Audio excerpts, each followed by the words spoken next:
अभी आपने इशारा किया था महंगाई का, डॉलर्स का। तो होर्डिंग होती है, जैसे चीनी को हमारा क्योंकि कल्चर बन गया कि हमारे पास सिवाय प्रॉपर्टी के और को बिजनेस की तरफ जाने का लोग सोचते नहीं हैं, या दूसरी तरफ रुझान नहीं है या आसानियां नहीं है।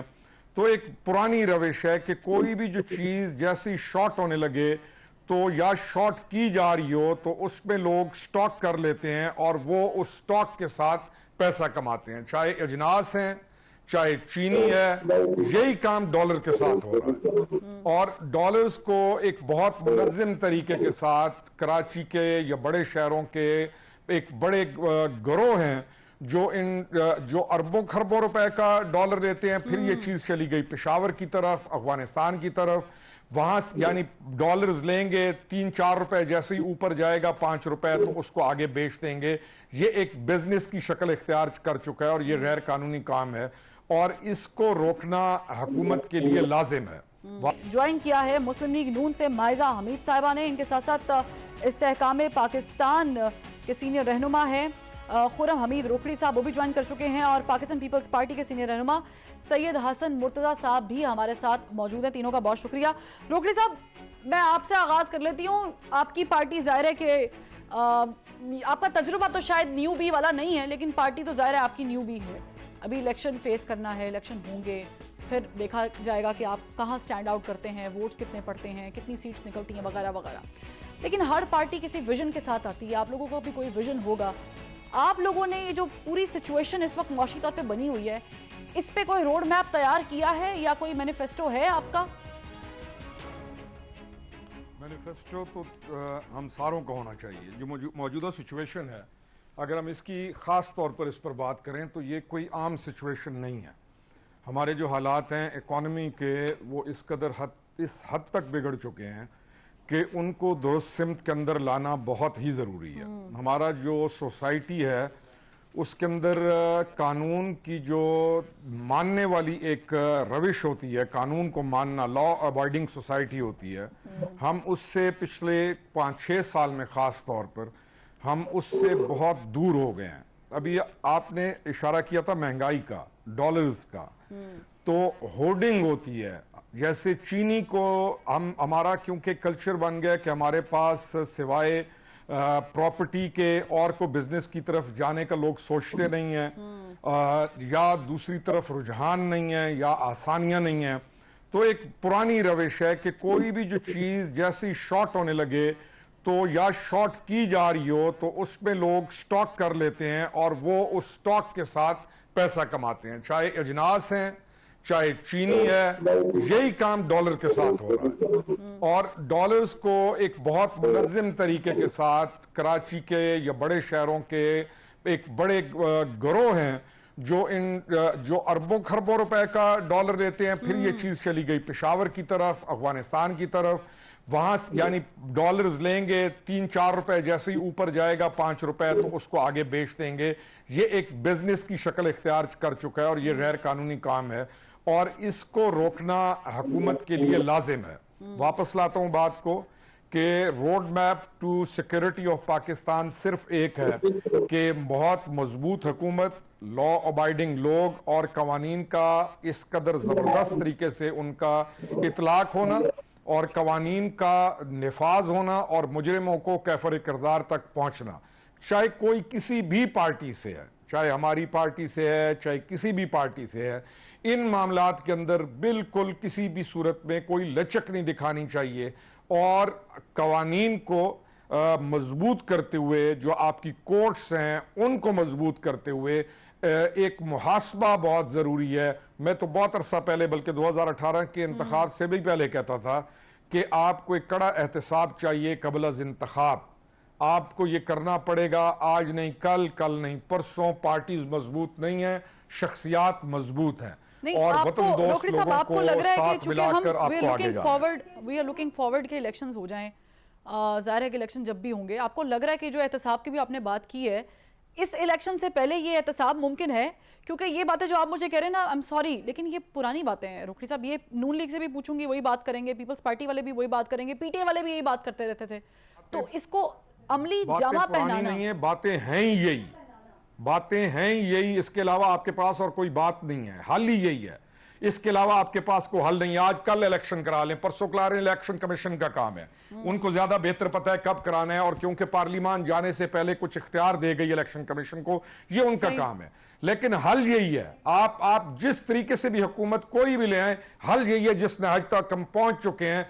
हमें पाकिस्तान को प्रायोरिटी देना पड़ेगी, हल यही है, बाकी जो मर्जी कहते सर हैं। आपने रोकड़ी साहब मुझे बताइएगा कि आपकी पार्टी के चेयरमैन जहांगीर तरीन साहब ज़ाहिर है कि चीनी के बड़े एक्सपोर्टर हैं, और जब किसी एक्सपोर्टर का नाम किसी पॉलिटिकल पार्टी के सरबराह के तौर पे सामने आता है तो आपको लगता है कि लोग वोट देंगे या देते हैं? क्योंकि जिस हिसाब से चीनी महंगी हो रही है, या चीनी का आए रोज स्कैंडल सामने आ जाता है, पीटीए के दौर में भी आया था, मुझे उसकी डिटेल्स में जाने की ज़रूरत नहीं है, तो आपको लगता है कि ये आप लोगों के लिए कोई ड्रॉबैक तो नहीं होगा, क्योंकि महंगाई तो बड़ी ज़्यादा हो गई है? देखिए, इलेक्शन हम सब के लिए इस वक्त एक डिफ़िकल्ट चीज़ है, इसमें कोई आपकी इस बात से मैं इख्तिलाफ नहीं करूँगा। महंगाई, लॉ एंड ऑर्डर, फिर जो सिचुएशन है हमारा, हम यानी परेशान हैं लोग, इसमें तो कोई शक वाली बात नहीं है। अब रीजंस क्या हैं, कैसे कैसे हालात से गुजरा मुल्क, उस तरफ जो परेशान होता है वो इतनी ज़्यादा तवज्जो नहीं देता, वो अपने उस दौर में से गुजर रहा होता है जिस दौर में उसके ऊपर मसाइल होते हैं। तो जिस दौर में या जिस हाल में वो होता है उसका शिकार होके वो अपने जज्बात का भी इजहार करता है, वोट से भी और डिफरेंट। तो इलेक्शन क्या इजी है? नहीं, इजी नहीं है इलेक्शन किसी भी जमात के लिए। हमारी जमात तो एक बिल्कुल न्यू एंट्री है, तो इन हालात में इलेक्शन बहुत डिफिकल्ट किस्म का एक फेज है तमाम के लिए, क्योंकि लोगों को इस वक्त अमन नहीं है, यानी लोग परेशान हैं। तो परेशानी के आलम में क्या कहेंगे, कैसे इलेक्शन का टाइम आता है, जाके उनसे क्या कहेंगे, क्योंकि बात जो भी होगी सीधी सीधी और साफ साफ ही कही जाएगी, तभी वो मानी और सुनी जाएगी। मेरे ख्याल में लोग भी वो तमाम जो सुनहरे ख्वाब, इमेजिनेटिव एक इंस्पिरेशनल सोसाइटी या वो जो चीजें थी उससे लोग भी तंग आ चुके हैं। तो लेट्स सी, एक डिफिकल्ट चीज है जो आपका सवाल है, ये अपनी जगह पे कायम है। हालात और वाकयात मुश्किल हैं और मुश्किलात का हल होना जरूरी है, मुझे तो ये समझ आता है। अच्छा, वो ना बड़ी अच्छी। तो रोकड़ी साहब, कहने को बहुत बातें हैं, सिर्फ सिंपल क्वेश्चन ये है कि इसका हल क्या है? क्या ये जो एक दूसरे की टांगें खींचना और एक दूसरे पे नैब के थ्रू चढ़ाई करना, ये आपको लगता है कि ये चीजें हल की तरफ जाती हैं? देखिए फरवा, जो हो गया वो तो हो गया। हम जिस हालत में अभी हैं, शाह साहब ने भी उस तरफ निशानदेही की कि प्रेजेंट हमारा जो है, उन्होंने भी इसको एक्सप्लेन किया। हल हमारा यह है कि हम अपने घर को ऑर्डर में लाएं, वसाइल को बचाकर दुरुस्त सिमत की तरफ चलें। मैंने कुछ चीज़ें आप जब बोल रही थी लिखता गया, लॉ एंड ऑर्डर जो हमारा है हमने उसको बेहतर करना है, हमने करना है, किसी और ने तो करना नहीं है। करप्शन जो है उसका खात्मा और अहलियत का फरोग लाजिम है, नहीं तो ना जो भी गवर्नमेंट आए, जहां से भी ला जाएं, जो भी आ जाएं, अगर हम करप्शन का खात्मा नहीं करते, अहलियत को फरोग नहीं देते, फिर एग्रीवेट हो जाएंगे मसाइल। हमारा इदारों को हमें मजबूत करने का ट्रेंड नहीं है। हमारा जो राइज कल्चर है उसमें हम इदारों को कमज़ोर रखते हैं। डिप्टी कमिश्नर को, असिस्टेंट कमिश्नर को, डीपीओ को हम चाहते हैं वो ताबे रहे। हमें लोकल गवर्नमेंट सिस्टम की फर्स्ट सबसे प्रायोरिटी पे ज़रूरत है। जो आम आदमी को जिससे अफेक्टेड है वो लोकल गवर्नमेंट सिस्टम है, हम उसको भी नहीं आने देते। और हम लोकल गवर्नमेंट सिस्टम को तमाम पार्टीज जितनी भी हैं हमने उस तरह सपोर्ट नहीं किया जैसे करना चाहिए था। प्रेसिडेंट मुशर्रफ के जो दौर का बेहतरीन सिस्टम था, लेकिन हमने आकर बाकी जब दौर आया तो हमने उस लोकल गवर्नमेंट सिस्टम को भी खत्म कर दिया, और उसके बहुत सारे असरात हैं जो आज हम भुगत रहे हैं। फॉरेन इन्वेस्टमेंट, गवादर पोर्ट का, चाइना के साथ सेंट्रल एशियन स्टेट्स तक जो आपके मुआहदे हैं वो ईरान को इन्वॉल्व करके आपके मुआहदों को इनका पाया तकमील तक पहुंचना जरूरी है। और वो ये तमाम जो लोग हैं ये एतबार कम करते हैं हमारे ऊपर, क्योंकि उनको मालूम है कि हमारी जो पोजीशन है हुकूमती वो कमजोर होती है। इन तमाम चीजों की जरूरत है और यही हल है। क्यों? क्योंकि आम आदमी वाकई परेशान है। आटे की किल्लत कोई शक नहीं, स्मगलिंग अलहदा, सही। दूसरा ये जो पेट्रोल प्राइसेस, मुईशत की, तो पब्लिक परेशान है। हमें उसके साथ हमदर्दी के साथ अपने मुल्क के साथ रोकड़ी साहब, इसी पॉइंट से ये बड़ा अच्छा आपने पॉइंट उठाया, यहीं से हम कंटिन्यू करेंगे कि बिल बहुत ज्यादा आ गए हैं और हमें आगे से ये कहा जाता है रोकड़ी साहब कि ये फलां गवर्नमेंट की वजह से हुआ था और फलां की, हमें सब पता है सर कि ये किस गवर्नमेंट ने क्या किया था, ये कैसे हुआ था। अगर हम आईपीपीज खत्म कर दें तो क्या होगा, अगर हम डैम्स को बाकायदा तौर पर फंक्शनल कर दें तो क्या होगा, कैपेसिटी बिल में क्या जाता है, सरचार्ज कितना देते हैं, लेकिन इसका हल किसी एक जमात के पास, आई एम सॉरी, नहीं है।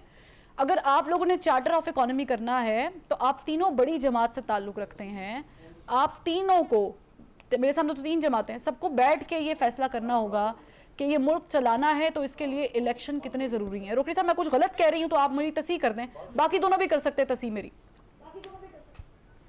मैं आज 40 मैंने आज बिल का शिकार रहा हूं। आज वाला दिन 40 रुपीज़ का यूनिट पड़ रहा है एक, और 90s के बाद की बहुत सारी चीज़ें जो आज पाइल अप होते होते हम इस स्टेज पे आ गए हैं कि हमारे लिए बिजली, जहां पे बिल्कुल इशू नहीं होना चाहिए पाकिस्तान में, जो हमारे वसाइल हैं और जितनी हमारी बिजली की प्रोडक्शन है और जिस गलत तरीके से चीज़ें हो चुकी हैं, उन तमाम को ठीक करना बहुत ज़रूरी है।